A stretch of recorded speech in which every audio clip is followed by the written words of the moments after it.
이 곡은 오펜바흐의 오페라 호프만의 이야기 중 뱃노래입니다. 1999년에 개봉한 영화 인생은 아름다워라는 영화에도 삽입되었던 노래입니다. 오페라 호프만의 이야기는 호두까기 인형의 저자 에른스트 호프만의 이야기입니다. 그의 단편 소설을 바탕으로 오펜바흐가 만든 오페라지요. 호프만은 독일의 후기 낭만주의 작가이자 작곡가입니다. 그림과 음악에 뛰어났고 대법원 판사를 하기도 했지요.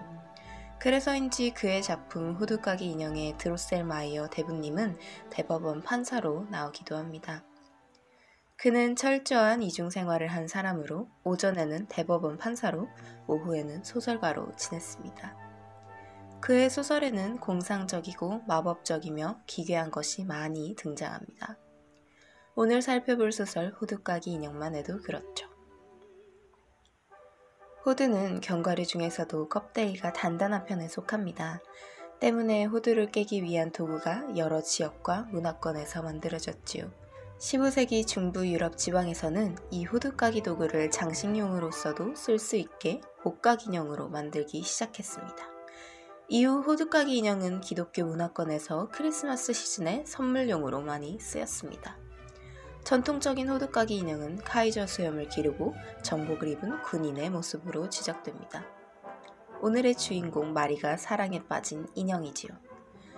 그럼 우리 함께 호두까기 인형이 안내하는 신비롭고도 달콤한 세계로 들어가 볼까요?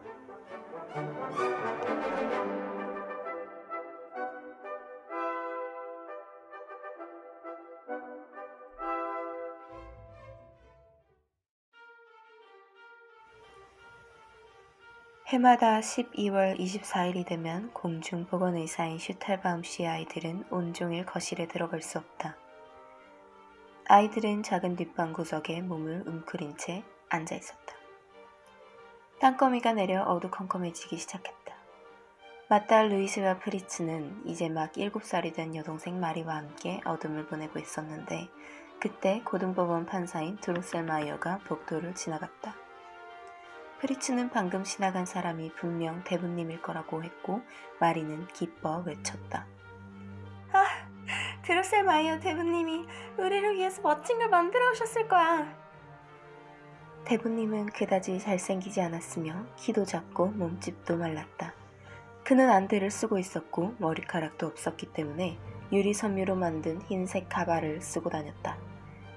그는 스스로 시계 만드는 기술을 터득해 시계를 만들 줄 알았고 마리네 집에서도 망가진 시계를 고쳐주었다.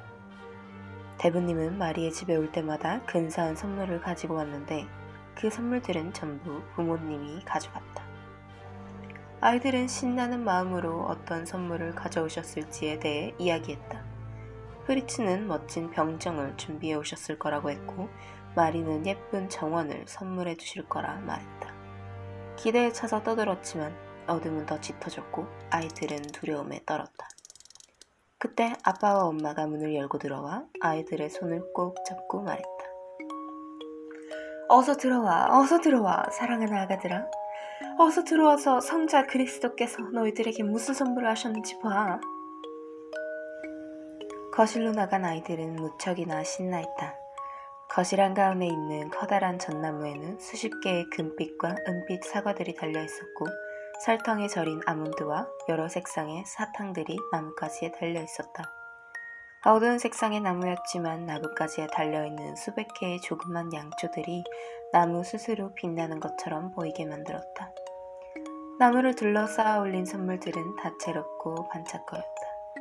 마리는 예쁜 실크 드레스를 보며 예쁘다고 연신 외쳐댔고 프리츠는 젓갈색 말을 타고 거실을 뛰어다녔다. 대부님은 아이들에게 놀라운 선물을 보여주었다. 가지각색의 꽃들로 장식된 녹색의 잔디밭에 수많은 유리창들과 황금빛 탑들이 있는 웅장한 성이 우뚝 서 있었다. 차인벨이 울리더니 문과 창문이 활짝 열렸고 멋진 옷을 차려입은 신사들과 숙녀들이 성 안을 이리저리 돌아다녔다. 에메랄드빛 외투를 입은 어떤 신사는 가끔 창을 내다보고 손짓을 하더니 마치 드로셀마이어 대부님과 똑같이 사라졌다. 하지만 프리츠는 곧 정해진 대로만 움직이는 기계장치에 실증이 났고 그는 그의 크리스마스 선물인 기병대를 가지고 놀았다. 마리 역시 성 안에서 똑같이 움직이는 작은 인형들의 실증이 났다. 대부님은 그들의 태도를 보고 마음이 상해 곧장 성을 들고 나가려고 했지만 아이들의 엄마가 대부님께 성 안에 놀랍도록 예술적인 장치를 보여달라고 했고 대부님은 전부 해체했다가 다시 조립하며 기분이 좋아졌다. 기분이 좋아진 대부님은 생강과자처럼 달콤한 향이 나는 작은 인형을 선물했다. 루이제는 실크 드레스를 가졌는데 마리는 그 드레스를 입기보다는 자세히 보고 싶다고 말했다. 프리츠가 그의 경기병들을 출동시키자 그 뒤에 가려져 있던 호두까기 인형이 모습을 드러냈다. 호두까기 인형의 생김새는 우스꽝스러웠지만 마리는 그가 훌륭한 취향과 교양을 갖춘 남자인 것 같다는 생각을 했다. 마리는 첫눈에 좋아하게 된 호두까기 인형을 보며 아버지에게 물었다. 아버지, 저기 저 나무 앞에 있는 사랑스러운 남자는 누구 것이에요? 아버지는 그 인형이 루이제와 프리츠, 마리를 위해 딱딱한 호두를 잘게 부숴줄 것이라고 말했다. 아버지는 인형의 외투를 높이 치켜 올렸고 남자 인형이 입을 크게 벌리며 두 줄로 배열된 아주 하얗고 뾰족한 이빨을 드러냈다. 마리는 아버지가 지시하는 대로 호두 한 개를 밀어넣자 딱 하고 호두의 껍질이 떨어지더니 부드러운 알맹이가 마리의 손에 들어왔다. 마리는 기뻐서 환호성을 질렀다. 호두까기 인형을 품에 안고 작은 호두들을 골라 넣었다. 루이제가 합류했고 프리츠도 합류했다. 프리츠는 제일 크고 가장 단단한 호두를 집어넣었고 결국 탁탁 소리가 나더니 호두까기 인형의 입에서 이빨 3개가 떨어져 나왔다. 그의 아래턱 전체가 느슨해졌고 흔들렸다. 내 불쌍한 귀여운 호두까기! 마리가 크게 소리치며 울었다.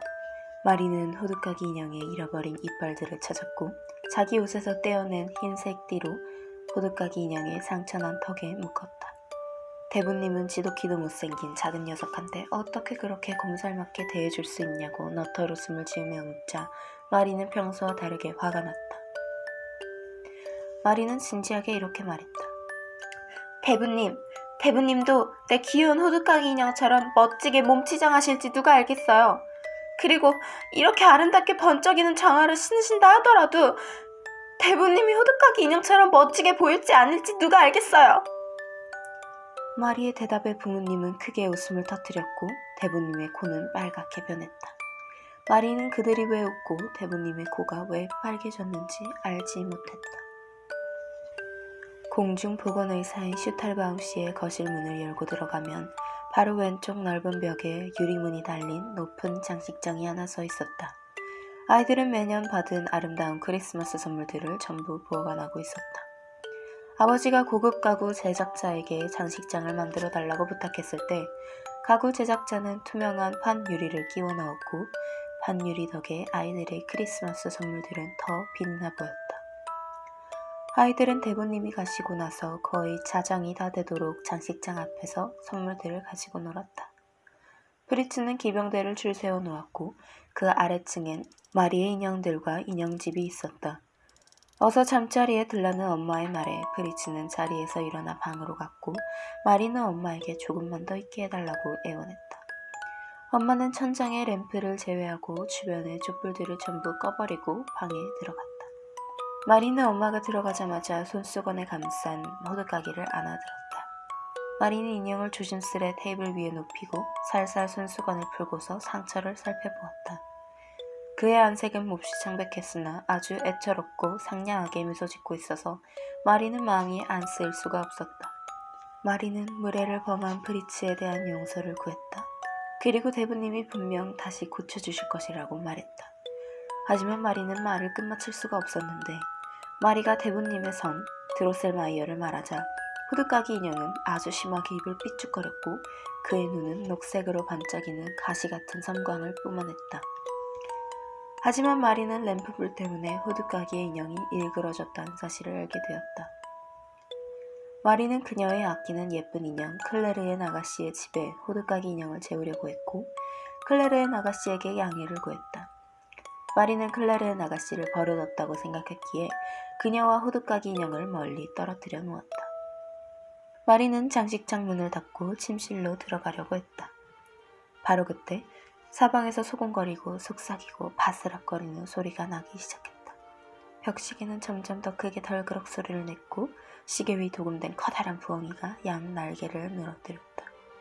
시계는 생쥐왕에 대한 노래를 부르기 시작했고 마리는 시계 위에 부엉이 대신 노란 옷을 입은 드로셀마이어 대부님이 앉아있음을 보았다. 마리는 두려움에 떨며 큰 소리로 외쳤다. 드로셀마이어 대부님, 그 위에서 뭘 하시려는 거예요? 어서 저한테 내려오세요. 저를 이렇게 소스라치게 하지 마세요. 대부님 나빠요.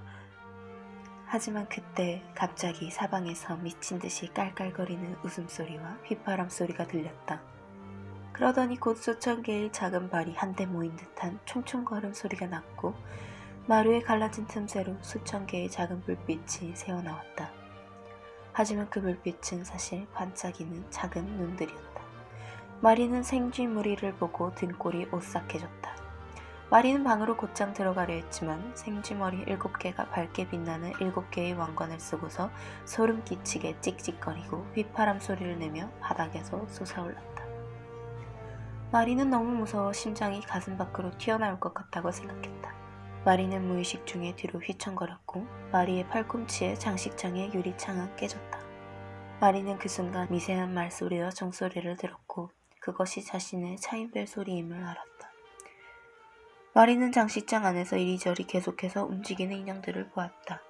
인형들은 일사불란하게 생쥐를 잡아야 한다는 노래를 불렀고 호두까기 인형은 옆에 차고 있던 작은 칼을 빼어들고 공중에 칼을 휘두르며 큰 소리로 외쳤다. 그대들, 내 사랑하는 부하들, 친구들 그리고 형제들이여, 혹독한 전투에서 내게 협력하겠는가? 호두까기 인형은 그를 따르는 무리와 함께 장식장에서 뛰어내렸다. 2피트나 되는 높이의 호두까기 인형은 발이 부러졌다.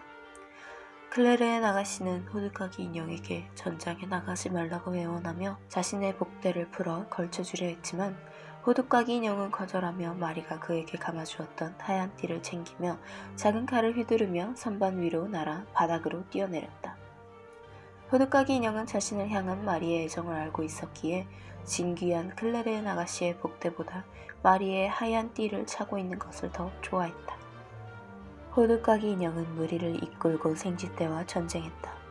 각각의 부대가 극도로 격분하여 싸우고 있었고 승리는 이편 저편을 가리지 않고 요동치고 있었다. 그러나 호두까기는 부하들을 잃고 부하들은 겁을 먹고 비겁하게 도망가기 시작했다. 결국 아주 작은 무리만이 남았고 호두까기는 더 이상 물러날 곳이 없었다. 그러자 머리 7 달린 생쥐왕은 승리감에 차서 찍찍 소리를 내며 다가왔다. 마리는 더 이상 가만 보고 있을 수만은 없었다. 내 불쌍한 호두까기 인형! 내 불쌍한 호두까기 인형! 마리는 목이 쉬도록 외쳤고 자기의 왼쪽 신발을 벗은 다음 생쥐왕에게 힘차게 던졌다. 그 순간 모든 생쥐들이 먼지처럼 흩날려 사방으로 흩어지는 것처럼 보였다. 하지만 마리는 왼쪽 팔에 심한 통증을 느끼더니 기절하여 바닥에 쓰러지고 말았다.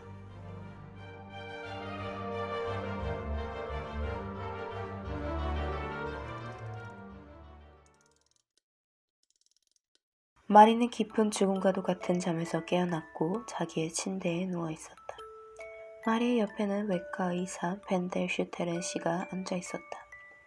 마리가 깨어났다는 소식에 어머니는 걱정스러운 눈빛으로 내려다보았다. 마리는 어제의 일들을 이야기하며 걱정스러운 얼굴을 했지만 어머니는 마리의 말을 믿지 않았다. 마리는 장식장의 창유리에 발을 심하게 베어서 벤델 슈테른 씨가 상처에 꽂힌 유리 조각들을 꺼내주었다. 마리는 며칠이나 침대에 누워 약을 먹어야만 했다. 마리는 호두까기 인형이 무사하다는 사실에 안도했다. 드로셀마이어는 마리의 상태를 보기 위해 방문했고 마리는 노란 옷을 입은 대부님을 향해 원망의 목소리로 외쳤다. 하지만 드로셀마이어 대부는 아주 기이한 표정으로 중얼거리며 그날의 상황이 담긴 노래를 불렀다. 마리는 그런 그의 모습을 두려워했다. 대부님은 다시 웃으며 마리의 침대 곁에 앉아 호두까기 인형을 꺼냈다.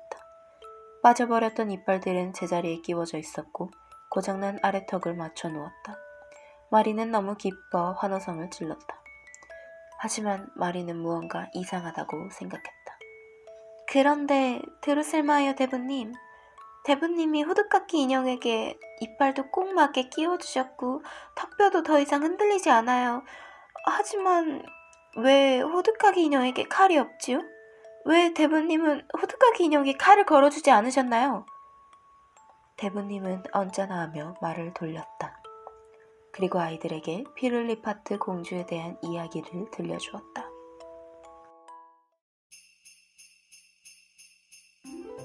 옛날 옛적에 한 왕국에서 아이가 태어났어. 아이의 얼굴은 야들야들한 백합같이 희고 장비같이 붉은 비단결 양털로 짜인 것 같았어. 조그만 두 눈은 생기 있게 반짝반짝 빛나는 하늘색 구슬 같았단다. 그리고 아기의 곱슬머리는 순수하게 빛나는 금실로 따은 듯 곱슬곱슬한 것이 예쁘게 잘 어울렸단다. 예쁜 공주를 얻은 왕은 기뻐했지만 왕비는 두려웠고 불안해했단다. 그래서 왕비는 공주의 요람 근처에 2명의 간호 담당과 6명의 시녀들을 배치해 두었는데 6명의 시녀들은 모두 무릎에 각각 고양이를 한 마리씩 올리고 있어야 했어. 고양이가 밤새 가르랑거리도록 쓰다듬어야 했지. 두려운 얼굴을 한 왕비는 그날의 일을 떠올리게 되었어. 공주가 태어나기 전 즐거운 잔치가 열리고 있었어. 왕은 초대한 왕자들에게 그의 부를 뽐내고 싶어 했고 왕비에게 소시지 수프를 만들어 달라고 말했어. 소시지 파티에서 먹을 수 있게 말이야. 왕비는 싱긋 웃으며 부엌으로 가 소시지를 만들기 시작했지. 이제 막 베이컨을 구우려던 때 왕비는 작게 속삭이는 소리를 들었어. 동생, 내게도 소시지 구운 것 좀 줘. 나도 맛있게 먹어보고 싶거든. 나도 정말 여왕인데 소시지 구운 것 좀 줘. 왕비는 그 목소리가 마우제링크스 부인이라는 것을 잘 알고 있었단다. 왕비는 착하고 자비로운 여성이었기 때문에 나와 먹어도 좋다고 했어. 그러자 마우제링크스 부인이 재빨리 뛰쳐나와 베이컨을 집어들었지. 그러자 그의 일가 친척과 7 아들들까지 뛰쳐나와 베이컨을 먹었지. 소드라치게 놀란 왕비는 서둘러 내쫓았고 베이컨은 조금밖에 남지 않게 되었어. 소시지 파티에 도착한 왕은 곧 베이컨이 부족하다는 사실을 알게 되었어. 왕비는 베이컨이 부족하여 서글피 울던 왕에게가 용서를 구했어. 자신이 제대로 베이컨을 지켜내지 못했다고. 마우제링크스 부인과 그의 7 아들과 일가 친척들이 베이컨을 먹었다고 말했지. 그러자 왕은 화를 내며 마우제링크스 부인의 전 재산을 몰수하기로 결정했단다. 왕은 곧바로 시계 수리공이자 도자기 비법 전수자들에게 왕궁을 맡겼어. 시계 수리공의 이름은 드로셀마이어였는데 그는 결국 훌륭한 덫을 만들어 마우제링크스 부인의 무리들을 죽이는데 성공했어. 하지만 마우제링크스 부인은 너무나도 현명해서 그 책략에 말려들지 않았지. 수많은 무리를 잃은 부인은 깊은 슬픔, 절망감, 복수심으로 이를 갈며 얼마 남지 않은 작은 무리를 데리고 떠났어. 마우제링크스 부인은 떠나기 전 왕비에게 말했어. 내 아들들, 내 일가 친척들이 맞아 죽었어. 조심하시오 왕비. 생쥐 여왕이 어린 공주를 물어뜯어 두 동강 내지 않도록 조심하시오. 왕은 이 이야기를 듣고 무척이나 화를 냈단다. 왕비는 마우제링크스 부인이 어여쁜 딸에게 무슨 짓을 할지 몰라 무척이나 두려워했단다. 그런데 비밀 역술인이자 점성술사인 궁정 천문학자가 수고양이 가문을 요람 곁에서 지키게 하면 마우제링크스 부인은 요람 가까이 올 수 없을 거라고 말했어. 그렇게 해서 공주의 요람엔 2명의 간호 담당과 6명의 시녀들이 고양이를 데리고 있었던 거야.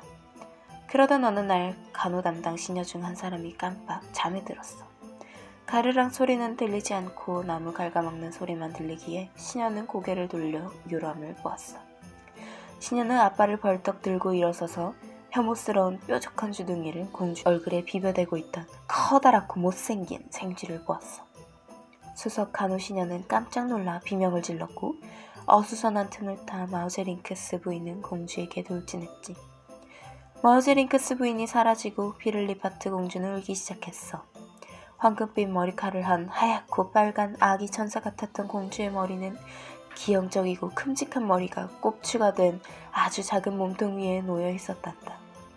게다가 아주 맑은 파란 두 눈동자는 툭 튀어나온 굳은 시선에 초록색 눈으로 바뀌었고 공주의 입은 한쪽 귀에서부터 다른 쪽 귀까지 흉측하게 벌어져 있었단다.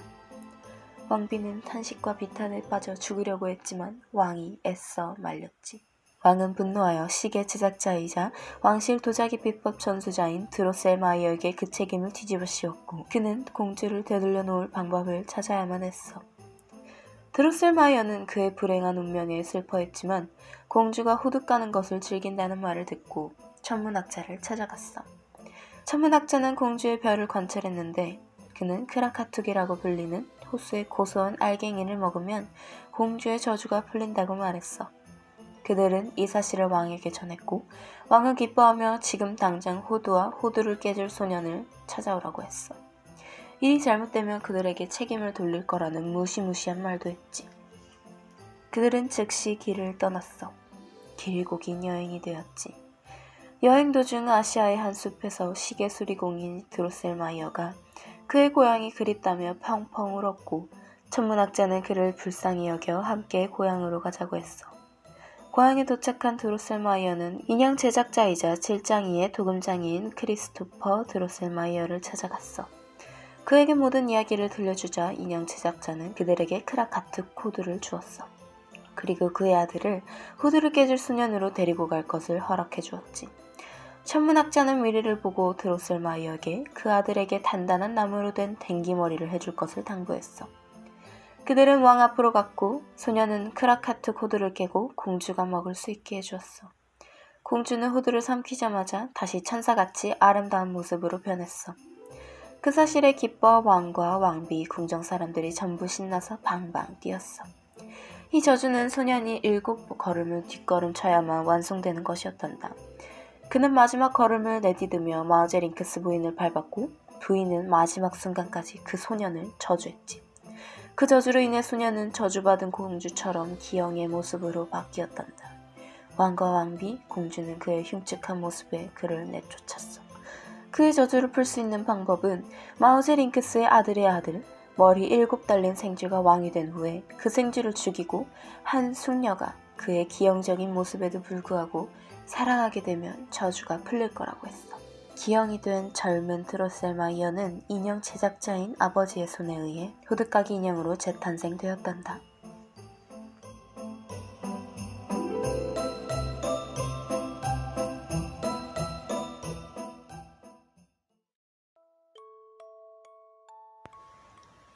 유리에 베었던 마리는 일주일이나 침대에 누워 있어야만 했다. 하지만 마리는 건강해졌고 더 이상 어지럽지도 않았다. 그녀는 유리 장식장에서 호두까기 인형을 찾아냈다. 마린 이제 그녀의 호두까기 인형이 단단한 호두에 관한 동화 속에 나오는 소년이라는 사실을 알게 되었다. 그래서 마리는 더 이상 호두까기 인형을 품에 안을 수가 없었다. 품에 안기에는 너무 부끄러웠기 때문이다. 마리는 드로셀마이어 대부님께 왜 조카를 도와주지 않느냐고 물었고 대부님은 마리에게 미소를 지으며 말했다. 아이고, 사랑스러운 마리. 너는 피를리파트 공주처럼 타고난 공주란다. 네가 아름답고 빛나는 왕국을 다스리고 있으니 말이다. 하지만 만약 네가 불쌍한 호두까기 인형을 계속해서 돌봐주고 싶다면 네가 많은 고통을 당할 것이란다. 오직 너만이 호두까기 인형을 구할 수 있어. 마음을 굳건히 하고 신의를 지켜라. 그 후 얼마 지나지 않은 달 밝은 어느 날 밤 마리는 정체 모를 이상한 소리에 깨어났다. 그 소리는 방구석에서 나는 것 같았다. 귀에 거슬리는 날카로운 휘파람 소리와 찍찍 소리가 들려왔다. 생쥐왕은 마리에게 곧장 다가가 설탕에 절인 달콤한 아몬드인 마르치판을 내놓지 않으면 호두까기 인형을 물어 뜯어버리겠다고 협박했다. 마리는 다음날 마르치판을 내놓았고 호두까기 인형을 지킬 수 있었다. 그녀는 호두까기 인형을 구할 수 있어 기뻤다. 다음날 밤 마리는 찍찍거리는 소리에 다시 눈을 떴고 생쥐왕은 마리의 설탕 반죽 인형을 요구했다. 마리는 어쩔 수 없이 그것을 내주었다. 밤마다 나타나는 쥐 때문에 마리는 잠을 제대로 잘 수 없었고 그녀의 얼굴은 점점 더 창백해졌다. 엄마와 아빠, 프리츠는 집안에 돌아다니는 생쥐를 잡기 위해 덫을 설치해보기도 했고 옆집 고양이를 불러오자고도 했다. 이러한 노력들에도 생쥐왕은 계속 나타났고 마리는 흐느끼며 호두까기 인형에게로 갔다. 호두까기 인형의 목에 커다란 핏자국이 났음을 발견한 마리는 곧장 인형을 닦아주었고 인형은 따뜻해지며 움직이기 시작했다. 호두까기 인형은 마리에게 칼 한 자루만 구해달라고 했고 마리는 프리츠의 기병대 중 한 사람의 칼을 얻어 호두까기에게 주었다. 다음 날 밤 호두까기 인형과 생쥐왕은 전투를 벌였고 결국 머리 7 달린 생쥐를 무찔렀다. 그리고 그는 마리에게 생쥐왕이 쓰던 7개의 황금 왕관을 주었다. 호두까기 인형은 큰 도움을 준 마리에게 그가 사는 곳을 보여주고 싶었다. 마리는 시간이 너무 오래 걸리지는 않았으면 좋겠다며 그를 따라가겠다고 했다. 호두까기는 마리를 데리고 사탕 초원을 지나 달콤한 냄새가 나는 크리스마스 숲을 지나 오렌지 실개천을 지나 레모네이드 강을 지나 생강과자 마을을 지나 장미호수에 도착했다. 호두까기 인형과 마리는 장미호수를 가로질러 가기로 했고 12명의 꼬마 무어인들이 나타나 노래하며 춤을 추었다. 기묘한 목소리들이 굉음을 내기 시작했지만 마리는 신경 쓰지 않았다. 그녀는 장미호수에 일렁이는 물결마다 매력적이고 우아한 소녀의 얼굴이 자기를 향해 미소 짓는 것을 보았다. 마리는 이렇게 외쳤다. 여기 좀 보세요. 저 아래 피를리파트 공주가 있어요. 나한테 아주 사랑스럽게 미소 짓고 있어요. 그러자 호두까기는 비탄의 한숨을 쉬며 이렇게 말했다. 오, 슈탈바움 아가씨. 저건 피를리파트 공주가 아니에요. 저것은 당신입니다. 그리고 장밋빛 물결마다 그토록 사랑스럽게 미소 짓는 얼굴은 다름 아닌 당신 자신의 우아한 얼굴입니다. 마리는 부끄러워 고개를 돌려 눈을 꼭 감았다. 수도에 도착한 호두까기 인형과 마리는 마르치판 성에서 귀부인 넷을 만났다. 그들은 왕국의 공주들로서 동생을 구해준 마리에게 감사를 표했다. 그들은 즐겁게 식사를 했고 호두까기 인형은 공주들에게 그동안의 일들을 세세하게 이야기했다. 마리는 호두까기 인형이 말하는 동안 그 말소리가 점점 더 멀리서 희미하게 울리는 것처럼 느꼈다. 마리는 그녀의 몸이 높이 높이 두둥실 떠오르는 것을 느꼈다. 마리는 어머니의 깨우는 소리에 눈을 떴다. 마리는 엄마에게 지난밤 어떤 일이 있었는지를 이야기했다. 어머니는 그녀가 꿈을 꾸었다고 생각했고 가족들 모두 그녀의 말을 믿지 않았다. 이젠 프리츠마저 그녀가 헛소리를 한다고 생각했다. 완고하게 믿지 않는 그들에게 마리는 더 이상 그녀의 이야기를 해줄 수가 없었다. 오랜 시간이 지나 대부님이 마리의 집에 있는 시계를 고쳐주러 왔을 때 마리는 호두까기 인형을 보며 이렇게 말했다. 친애하는 드로슬마이어 씨, 만약에 당신이 정말로 살아있기만 한다면 나는 피를리파트 공주처럼 그렇게 행동하지는 않을 거예요. 그리고 내게 청혼하는 당신을 거부하지도 않을 거예요. 당신은 나를 위해서 잘생긴 젊은 남자가 되는 것을 포기했으니까요. 마리는 그 순간 기절하여 의자에서 쓰러지고 말았다. 마리가 다시 눈을 떴을 때 어머니는 대부님의 조카가 이곳에 와 있으니 예쁘고 얌전히 있으라고 말했다. 마리는 대부님이 한 젊은 남자의 손을 잡고 있는 것을 보았다. 그들은 함께 저녁 식사를 했는데 대부님의 조카는 그들 모두에게 호두를 까주었다. 호두를 입에 넣고 댕기머리를 잡아당겨 호두를 깨는 모습을 보고 마리는 확신할 수 있었다. 젊은 조카는 마리와 단둘이 있게 되자 곧바로 한쪽 무릎을 꿇고서 이렇게 말했다. 오, 슈탈바움 양. 당신께서는 이 자리에서 저희 생명을 구해주셨지요. 당신은 내가 당신 때문에 흉측하게 된다 하더라도 못된 피를리파트 공주처럼 나를 뿌리치지 않을 거라고 분명히 말씀하셨어요. 그 순간 저는 하찮은 호두까기에서 원래의 모습을 되찾았습니다. 아가씨, 당신의 귀중한 손을 내주셔서 저희 청혼을 허락해주시고 저와 함께 마르치판 왕국으로 갑시다. 제가 그곳의 왕이니까요. 마리는 젊은이를 일으켜 세우고 나직한 음성으로 말했다. 친애하는 드로슬마이어 씨, 당신은 온유하고 선량한 사람입니다. 제가 당신을 신랑으로 맞이하겠습니다. 그들은 그렇게 부부가 되었고 1년 후 젊은 드로셀마이어는 마리를 황금마차에 태우고 마르치판 왕국으로 돌아갔다. 그들은 아직까지 그곳의 왕과 왕비라고 한다.